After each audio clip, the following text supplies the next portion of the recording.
Hi అండి, అందరికీ నమస్కారం. వెల్కమ్ టు మై ఛానల్ దేవి పామిరెడ్డి. ఇవాల్టి వీడియో చింతాకు పప్పు తయారీ విధానాన్ని చూసుకుందాము. 1.5 గ్లాసు కందిబ్యాళ్ళు, కారం తగినట్టు ఎండుమిర్చి, చింతాకు, వంకాయలు, గంజిరాకు, తెల్లగడ్డలు, ఎర్రగడ్డ ఒకటి, కరివేపాకు, కొత్తిమీర. ఎసురు కాగుతోంది. ఇందులోకి మనము కందిపప్పును వేసుకుందాము. బ్యాళ్ళు ఉడుకుబట్టినాయి. ఎండుమిర్చి కూడా ఇందులోకి యాడ్ చేసుకుందాము.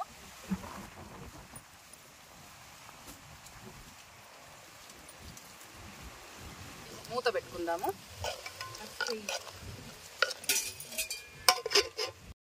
ఉడుకుబట్టింది.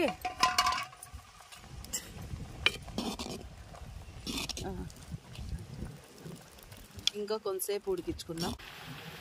పప్పు 70% ఉడికింది. ఇందులోకి వంకాయలు, చింతాకు, గంజిరాకు, పసుపు అన్నీ వేసి ఉడికించుకుందాము. 1 స్పూను పసుపు, వంకాయలు, గంజిరాకు, చింతాకు. ఇప్పుడు ఇవన్నీ కలిపెట్టుకుందాము. ఇప్పుడు వీటన్నిటిని కలిపెట్టుకుందాము. ఒక పెద్ద ఎర్రగడ్డ, కొన్ని తెల్లవాయలు, కొద్దిగా కొత్తిమీర, ఇవన్నీ కలుపుకుందాం.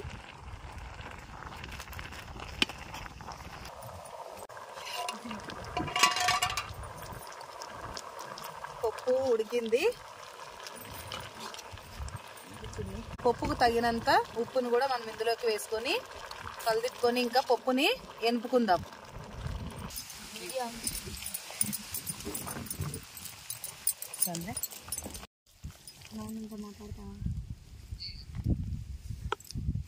కదా, పప్పుకు తిరువాత వేసుకుందాము. ముందుగా ఆయిల్ పోసుకోవాలి.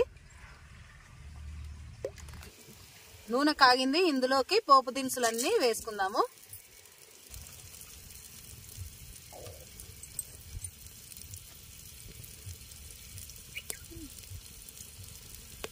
ఇవి కాగుతున్నాయి పోపు దినుసులు. అందులోకి తెల్లవాయలు,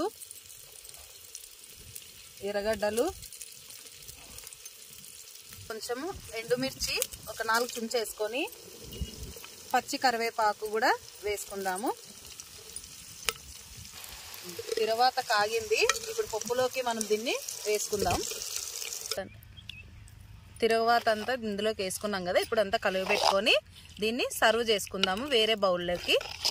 రెడీ అయిందండి.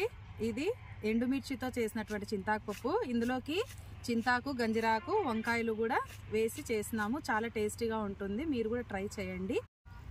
ఒకసారి చింతాకు పప్పు అన్నము ఎలా ఉందో చూద్దాం. టేస్ట్ ట్రై చేద్దాము. చూస్తుంటేనే నోరు ఊరుతోంది. చింతాకు పప్పు